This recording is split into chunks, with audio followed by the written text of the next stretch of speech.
Hi, இன்றைக்கான Bhagyalakshmi review பார்க்கலாம். Iniya, Jenny, தாத்தா எல்லோரும் உட்காந்து பேசிக்கிட்டு இருக்காங்க. அப்போ தாத்தா ஏதோ கதை சொல்லிக்கிட்டு இருக்காரு. அதை ஜெனி கவனிக்காமல் ஃபோனே பார்த்துட்ருக்காங்க.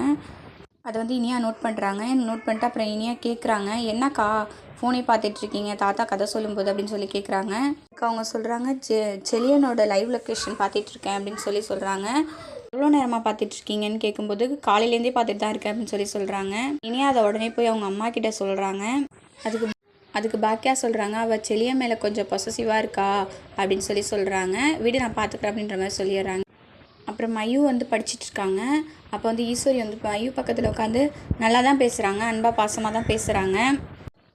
அதை மையோட பாட்டி பார்த்துட்டு, மையூ நீ ஏன் இவங்க கூடலாம் பேசுகிற, இவங்க கூடலாம் பேசக்கூடாது, நீ உள்ளே போ ஏதாச்சும் பண்ணிடுவாங்க அப்படின்னு சொல்கிறாங்க. ஈஸ்வரி சண்டை போடுறாங்க, நான் ஏதாச்சும் பண்ணிவிடுவேனா, நான் என்ன பண்ணுவேன் அப்படி, நீங்கள் உங்கள் பையனோட குழந்தையே கொலை பண்ண பார்த்தீங்க தானே அப்படின்னு சொல்கிறாங்க. நான் எப்போ கொலை பண்ண பார்த்தேன் அப்படின்னு சொல்கிறாங்க.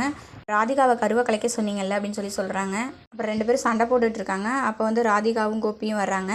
2 பேரும் அப்படியே அமைதியாகிடுறாங்க. என்னாச்சுன்னு கேட்கும்போது ஒன்றும் இல்லைன்னு சொல்லிட்டு போயிடுறாங்க. ஈஸ்வரியும் ஒன்றும் இல்லைன்னு சொல்லிடுறாங்க. எந்த சண்டையும் வராமல் இருந்தால் ஓகே தான் அப்படின்னு சொல்லிட்டு கோபி நினைக்கிறாரு. அப்புறம் பாக்கியாவும் அமிர்தாவும் வேலை பார்த்துட்ருக்காங்க. அப்போ ஜெனி வர்றாங்க. ஜெனி வந்தோடனே பாக்கியா கேட்குறாங்க, என்னோட வாக்கிங் வரியா அப்படின்னு கேட்குறாங்க. நானா, என்னால் முடியாத ஆண்டி அப்படின்னு சொல்கிறாங்க. கண்டிப்பாக வரணும் அப்படின்னு சொன்னோன்னே, சரி ஆண்டி வரேன் அப்படின்னு சொல்லிட்டு கிளம்புறாங்க.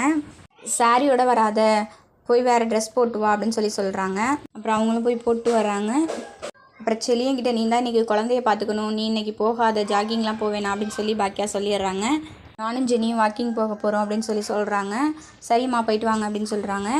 பாக்கியா ஜெனியை கூட்டிகிட்டு வந்துட்டு எல்லாரை பற்றியும் சொல்லிகிட்டு இருக்காங்க. அங்கே வாக்கிங் வரவங்கள பற்றிலாம் எல்லாரை பற்றியும் கதையாக சொல்லிட்டு வராங்க. அப்புறம் மூச்சு வாங்குது ஆண்டி அப்படின்னு சொன்னோன்னா ஒரு இடத்துல உட்காடுறாங்க. உட்காந்து பேசிகிட்டு இருக்காங்க. அப்போ பாக்கியா சொல்கிறாங்க, ஜெனி நீ ஏதாவது வேலைக்கு போகலாம்ல அப்படின்னு கேட்குறாங்க. குழந்தைய வச்சுக்கிட்டு எப்படி ஆண்டி போகிறது அப்படின்னு கேட்குறாங்க. வீட்டில் இருந்த மாதிரி ஏதாச்சும் வேலை பார்க்கலாம்ல அப்படின்னு சொல்கிறாங்க. ஏன் ஆண்டி, நான் சும்மா இருக்கிற மாதிரி உங்களுக்கு தெரியுதா அப்படின்னு கேட்குறாங்க. அதெல்லாம் ஒன்றும் இல்லை, நீ சும்மா இருக்கிறதுனால தான் எதையாவது தேவையில்லாத விஷயங்களெல்லாம் யோசிச்சுட்டு இருக்க, பழசெல்லாம் யோசிச்சுட்டு இருக்க அப்படின்னு சொல்கிறாங்க.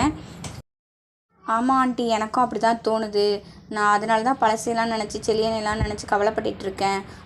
சரி ஆண்டி, ஏதாவது நான் ஒர்க் இருக்கான்னு பார்க்குறேன் அப்படின்னு சொல்கிறாங்க. இதோட இந்த ப்ரோமோ முடியுது. Thank you for watch.